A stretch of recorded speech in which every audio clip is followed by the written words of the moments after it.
これは試練だ。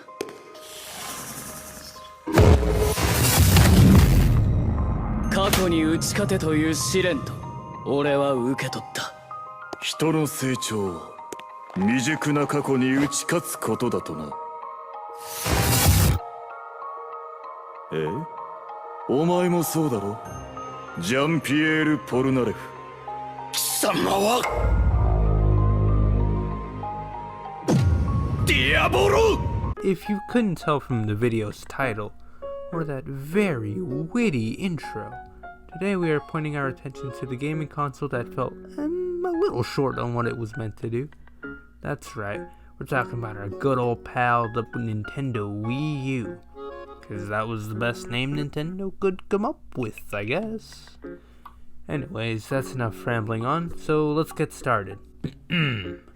The Wii U, released on November 18th, wait, let me read the fine print here, 2012. And it was the console that was meant to be the new and innovative experience that had an interesting feature of coming with the newfangled technology at the time called the Wii U gamepad, allowing for incredible, innovative, and unique experiences that weren't possible on any other consoles or older consoles that Nintendo has produced. To put it in simpler terms, Nintendo looked at the 3DS, they looked at the Wii, and said, "Ooh, I got a brain blast." And bada boom, the Wii U was born. It had a small selection of games, and wasn't the most open-ended on third-party support. And just like the Wii, it came with some cool games at launch like Nintendo Land, which showcased some of the best elements available on the Wii U. Awesome, this console's looking pretty good so far. It seems to be looking unstoppable actually, apart from a small problem with its low game count, but that can change as we move forward, right? After that, not much seems to stand in its way. Surely this is going to be the console that will entertain us for years to come, right? Well, it definitely was a console. We can say that for sure. Yeah, so evidently the console performed unsatisfyingly, sitting at only 13.56 million units sold, which sounds like a lot until you realize the Wii sold 101.63 million units and the 3DS sold around 69 million units. Nice. And when you're really comparing the two, yeah, the Wii U didn't even make 1/10 of the Wii, just barely at least. And it's still behind the 3DS, and that's a portable console as well. This isn't even mentioning the amount of sales that computers were getting at the time. As of the recording of this video, the PS4 sits around 91.6 million units sold, even though my numbers are pretty shaky, because, you know, I used a really cool tip called Google. This still paints a nice picture of just how trapped the Wii U was compared to just about everything else at the market. So now the question becomes, why? Why would a console that was built up to be such an innovative masterpiece, that was going to take on the legacy and name of the Wii, fall on its face? Simply put, it was due to marketing. The Wii U was known for having very little, if any at all, good marketing on its side. The commercials directed to a much younger audience, especially when compared to more ambiguous consoles like the Wii, PlayStation, or Xbox, whose main demographics were teen, young adults, and kids on the occasion, as well as some older people in the Wii's case. To push to a very young target audience really stabbed the Wii U in the back, giving it a mask that made it feel very childish when compared to other consoles, which is what it was going for, but at the time, it was just very poor in its situation. This is also not mentioning how horrible the timing was of release when you really think about it. After the Wii is about to lose the last glimmers of life it has left, it is forced to pass down the torch to a console that bears a very similar name, meaning that expectations are going to be just as high.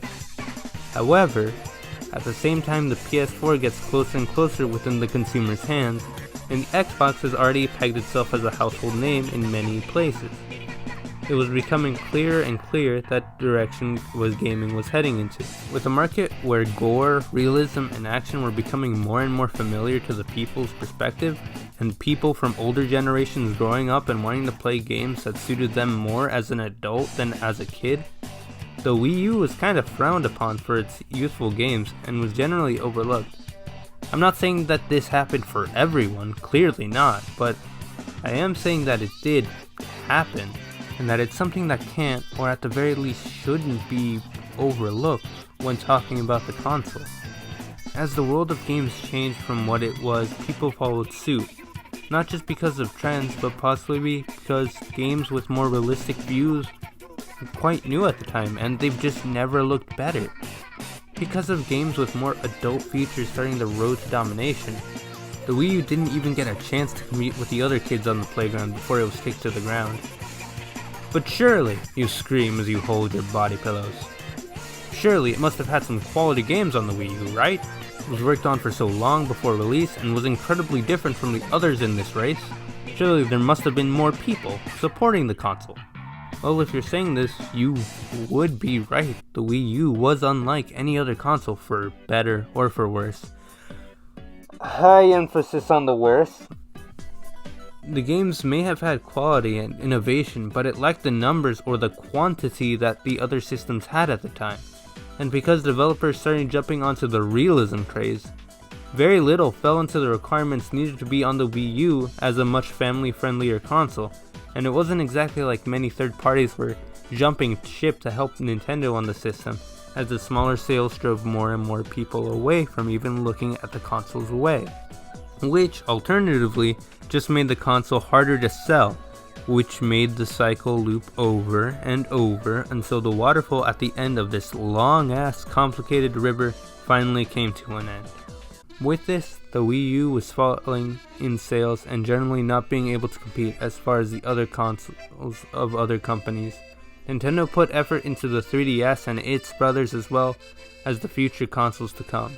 This can be shown in the very nature of the Wii U gamepad, ironically, turning from a really cool idea to eventually just becoming a really strange and weird add-on, if you would call it that. It tries to be unique but still held onto tradition and staples that tied it down. Unlike its predecessors, it followed a pattern and didn't provide anything new, which ultimately ended up being its downfall. Thus ending the Wii U's a lonely, yet uneventful life. Although it tried to become a bit more rebellious towards its end of the life, it was too late. The low amount of games scared consumers, the marketing flopped, and it wasn't in style with other consoles. Even its unique feature of the gamepad was somewhat looked down upon as a silly idea or just a weird gimmick. And now the story comes to an end, as our hero falls to the jaws of time and into our memories, becoming only a source for ports of other, more important games.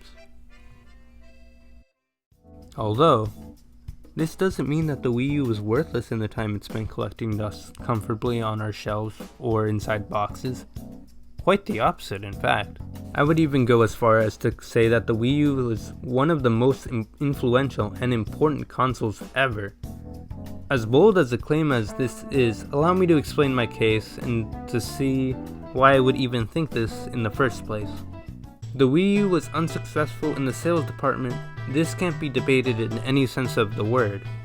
However, let's take a look at the autopsy of the Wii U and see what it taught us in both life, death, and eventually its rebirth into something new. Now, when talking about the good of the Wii U, where do we really begin? I just finished ripping it a new one and now I have to back up the main point of this video. So, now what? How about we take a look at the philosophy behind some of the games in the Wii U's limited catalog, to see if there's something actually to analyze in all of this.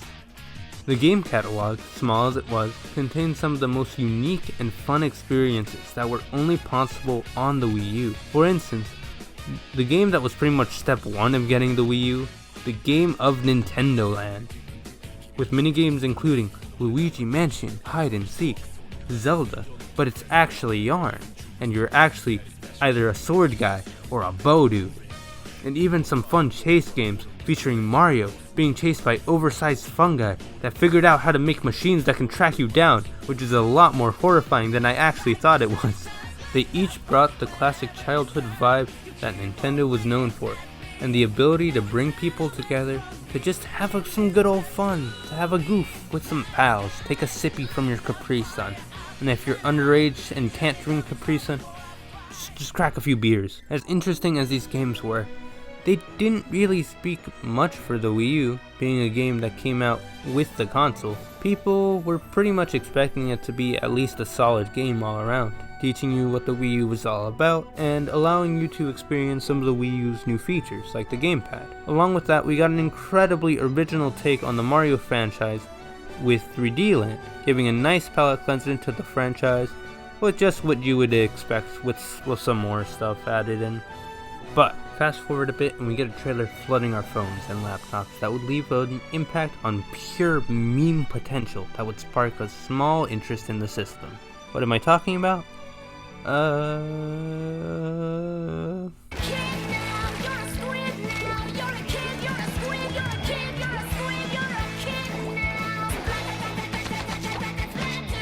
Rated everyone 10 and up. As borderline ridiculous as the commercial was, the energy and vibe that it gave just perfectly describes Splatoon in general.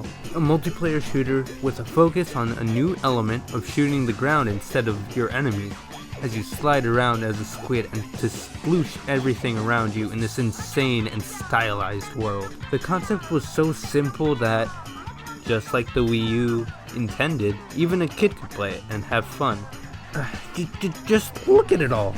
It looks like a kid threw themselves into a paint factory. Nintendo found them, they picked them up and was just like, thank you, you messiah, for bringing this new game idea to us.